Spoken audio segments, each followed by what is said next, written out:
तृतीय पाठ गोधूनम अनुवाद का दूसरा भाग। स्वामिन ततु चतुरतम अत्युत्तम विचारा अधुना गुद्धोग्यम विहाय केवलम नंदिनिया सेवाम एवं करिष्यभ अनेन अधिकम दुग्ध मासान्ते प्राप्स्यामि। द्वावेव धेनु सेवा निरतो भवता अस्मिन् क्रमे घासादिक गुणादिक च भोजयत् कदाचित् विषाणयो तेलं लेपयत् तिलक धारयत् रात्रो निरंजन तोषयति मल्लिके आगच्छ कुंभकारा प्रति चलावा दुर्योधन पात प्रबंधो करणीय त्वादेवी निर्गत हो। अनुवाद देखेंगे। मल्लिका, स्वामी तुम तो बहुत चतुर हो, बहुत ही अच्छा विचार है। अब हम दुग्ध दोहना छोड़कर केवल नंदिनी की सेवा करेंगे, इससे हमको अधिक से अधिक दूध महीने के अंत में पाएंगे। अब इसके आगे का अनुवाद देखेंगे। दोनों ही गाय की सेवा में जुट जाते हैं। इस क्रम में घास और गुड़ आदि खिलाते हैं, कभी सींगों में तेल लेपते हैं, तिलक लगाते हैं, रात में आरती से भी उसको गाय को संतुष्ट करते हैं। कहने का तात्पर्य यह है कि गाय जब अधिक दूध देगी तो उसकी सेवा में दोनों पति पत्नी मल्लिका और चंदन तत्पर हो जाते हैं। तेल लगाना, गुड़ घास आदि खिलाना, जिससे वो अधिक दूध हमें दे। चंदन, मल्लिका आओ कुम्हार के पास चलते हैं, दूध के लिए बर्तन की व्यवस्था भी करनी है। दोनों ही कुम्हार के यहाँ जाने के लिए निकल जाते हैं। अब कहने का तात्पर्य है कि अब उन्होंने इतना सारा दूध निकालेंगे तो अधिक बर्तनों की आवश्यकता तो उनको अवश्य ही पड़ेगी। घटे रचना नील गालते ज्ञातवा तब्बी जीविकेतो हेतो रच्यामि घटान अहम जीवनम क्षणभंगुरम सर्व यथेव मृत्तिका घटः। चंदन, नमस्कारं करोति तात पंचदश घटान इच्छामि किं दास्यसि। देवेश, कथं न विक्रणाय एव एते ग्रहणा घटान पंचोत्तर रूप्याणि च देहि। चंदन, साधु परम मूल्यं तु दुग्धं विक्रय एव दातुं शक्यते। देवेश, क्षम्यतां पुत्र, मूल्य बिना तु एकमपि घटं न दास्यामि। यहाँ पर मृत्तिका घटम यानी कि मिट्टी की घड़े को बनाने के बाद पंचोत्तर यानी 50 रुपये 500 रुपये देने की बात यहाँ पर कही गई है 15 मटकों के लिए। कुंभकारा घड़ा बनाने में लगा हुआ गाता, जैसे यह मिट्टी घड़ा टूटकर नष्ट होने वाला है, उसी प्रकार से सभी प्राणी मरणशील है। कहने का तात्पर्य है जो भी जीवन जीते हैं मनुष्य, वो एक दिन अवश्य मृत्यु को प्राप्त होते हैं। यह जानकर भी वह जीविका चलाने के लिए, धन कमाने के लिए घड़े बनाता है। चंदन, तात सम्मान सूचक शब्द है। जैसे हम बड़ों से बात करते हैं तो हम उनको सम्मानित करते हैं। तो कहता है नमस्कार करता हूँ, 15 घड़े चाहता हूँ, क्या तुम मुझे घड़े जो बनाए हैं 15 वो मुझे दोगे। देवेश कहता है क्यों नहीं, यह बेचने के लिए ही घड़े ले लो, 500 रुपये दे दो। चंदन, अच्छा, परंतु मूल्य तो दूध बेचकर ही दे सकते हैं। देवेश, तो क्षमा करो पुत्र, मूल्य के बिना तो एक घड़ा भी नहीं दूंगा।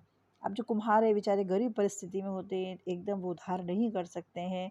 तो ये कहानी हमको बता रही है कि जो है कुम्हार वो एक साथ घड़े देने की बात करता है, लेकिन कहता है पहले मुझको मूल्य दो, मैं बिना पैसे के तुमको घड़ा नहीं दूंगा। मल्लिका, स्वभूषणं दातुमिच्छति तात यदि अधुनैव मूल्यम् आवश्यकं तर्हि ग्रहणात् एतत् आभूषणं। देवेश, पुत्रिके नाहं पापकं करोमि, कथमपि नेक्ष्यामि त्वाम् आभूषणविहीना कर्तुं। न तु यथाभिलिषितान् घटान् दुग्धविक्रयम् एव घटमूल्यं ददातु उभो। धन्योऽसि तात, धन्योऽसि तात। नाहम माने मैं पाप कर्म करना नहीं चाहता, ना मैं ना और अहम जुड़ा हुआ है इसके अंदर। यथाभिलषित यानी तुम्हारी जैसी इच्छा हो। अनुवाद देखेंगे। तात, यदि अभी मूल्य आवश्यक है तो यह आभूषण ले लो। देवेश, पुत्री, मैं पाप का काम नहीं कर सकता हूँ, तुमको आभूषण रहित करना नहीं चाहता। जितने चाहती हूँ घड़े ले जाओ, दूध बेचकर ही घड़ों का मूल्य दे देना। दोनों पति पत्नी मल्लिका चंदन दोनों उसको कहते तात तुम धन्य हो, तुम धन्य हो, मतलब उसको बहुत बहुत धन्यवाद देते हैं, आप बिना पैसे के हमको घड़े देने की बात कर रहे हैं। दृश्य है। मासांतराम संध्या काल एक रिक्ता गृघटान संति दुक्रेतार अन्य चा ग्रामवासिना अपत्रम आसीत। चंदनः धेनुः मंगलाचरणं विधानं मल्लिका आयाति मल्लिके सध्वरम् आगच्छ मल्लिका आव्यामेनाथ दोग्धनम् आरम्भ कृत्वा चन्दना यदा धेनोः समीपं गत्वा दोग्धनम् इक्षति तदा धेनुः पादपृष्ठप्रहारेण प्रहरति चन्दनः पात्रेण सह पतति नन्दिनी दुग्धं देहि किं जातं दे पुनः प्रहारा करोति नन्दिनीना पुनः पुनः पादप्रहारं ताडयित्वा चन्दना रक्तरञ्जिता भवति हतोऽसि चित्कार कुर्वन् पतति सा सर्वणं चंदनम आग्नेय न पश्यति। आप अनुवाद देखेंगे। महीने भर बाद शाम का समय एक तरफ खाली नए घड़े रखे दूसरी तरफ दूध खरीदने वाले और दूसरे ग्रामवासी बैठे। चंदन भाई को प्रणाम करके मंगलाचरण करके मल्लिका को बुलाता है। मल्लिका जल्दी आओ। मल्लिका आती हूँ स्वामी। तब तक दूध दुहना आरंभ करो। अब यहाँ पर वो गाय को प्रणाम करता है और फिर दूध दोहने के लिए बर्तन लेकर जाता है और गांव वाले उसके सामने देखें कि भाई आज कितना दूध निकालने वाला है और वो अपनी पत्नी को बुलाता है कि मल्लिका जल्दी आओ जल्दी आओ। और वो आती है, कहती है भाई पहले दूध दोहना तो आरंभ करो और वो फिर आ जाती है। चंदन जब गाय के पास जाकर दूध दोहना चाहता है तभी गाय पीछे से पैर से प्रहार करती है और चंदन बर्तन के साथ गिर जाता है। अब जो गाय है वो उसको बहुत ज़ोर से पैर से उसको मार देती है और चंदन को ये अंदाज़ा नहीं रहता कि वो उसको पैर मार देगी, इसलिए वो फिर बर्तन के साथ ही गिर जाता है और वो कहता है नन्ही से नंदिनी दूध दो, तुम्हें क्या हो गया।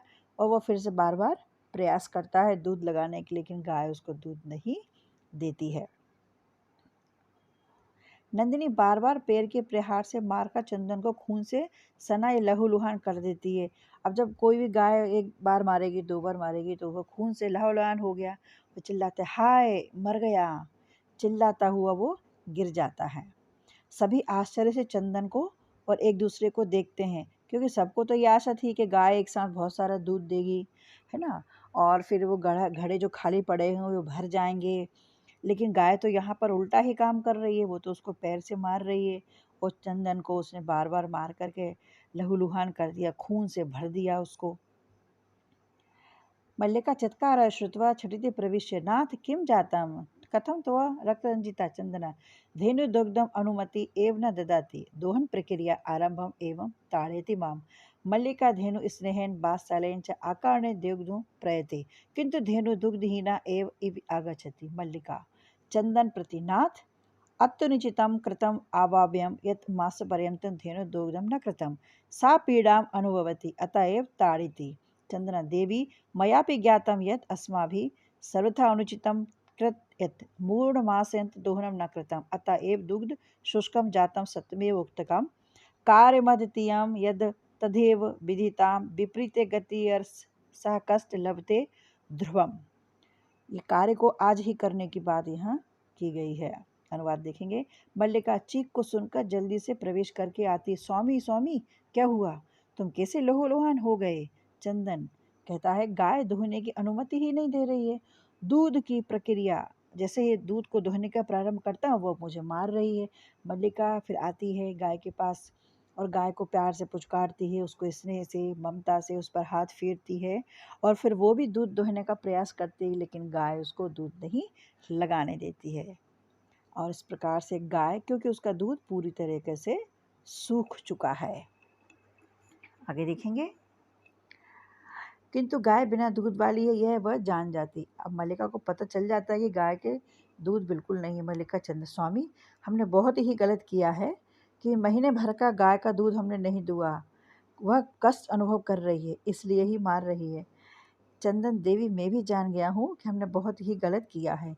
अब दोनों ने लालच में आकर के कहा कि रोज़ हम दूध लगाएंगे तो दूध खराब हो जाएगा और 1 महीने का दूध हम इकट्ठा एक साथ निकाल लेंगे तो हमको बहुत फ़ायदा पड़ जाएगा। लेकिन यहाँ तो पूरा काम ही उल्टा हो गया है और गाय दूध देना ही नहीं चाहती है और वो दे भी नहीं रही है कि पूरे महीने भर दूध दुहा नहीं, इसलिए ही दूध सूख गया है। सत्य ही कहा गया है, आज के काम को आज करना चाहिए।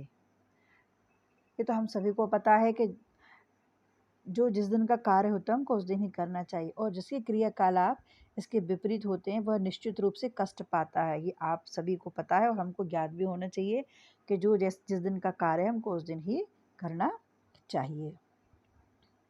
आम भर्ता सत्यमेव मयापि पठितं यत् सुविचार विधातव्यं कार्यं कल्याणकर्णिका यः करोच विचारेत सा विदिशति मानवा किंतु प्रत्यक्षतया अद एव अनुभवम् एतथा सर्वे दिनस्य कार्य तस्मिन् दिने कर्तव्यम् एव यः एव न करोति सा कष्टं ध्रुवम् जवनिका पतनं सर्वे मिलित्वा गायन्ति आदानस्य प्रदानस्य कर्तव्यस्य च कर्मणः क्षिप्र प्रक्रियमाणस्य काला पीबति तद समा। यहाँ दिया है कि प्रत्यक्ष हम अनुभव करते हैं कि आज का काम कल करने से हमें क्या नुकसान होता है। ये कहानी हमको बताया है आदानस प्रदानस जो भी कार्य हमको एक दिन जिस दिन का है हमको उस दिन ही कर लेना चाहिए। अब हम इसका अनुवाद देखेंगे।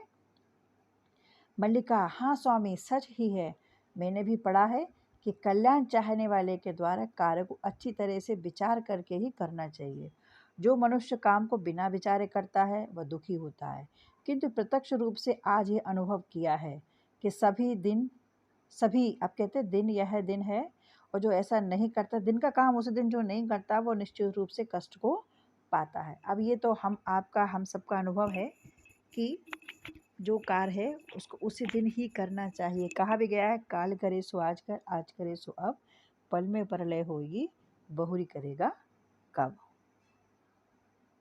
अब इस नाटक में पर्दा गिरता है, सभी मिलकर गाते हैं लेना देना और करने योग्य कार्य यदि तुरंत नहीं किए जाते हैं तो समय उसका रस पी जाता है, अर्थात समय उसका मज़ा समाप्त कर देता है।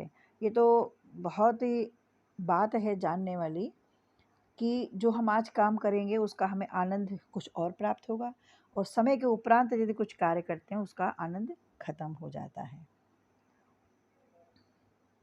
धन्यवाद। लाइक करें, सब्सक्राइब करें।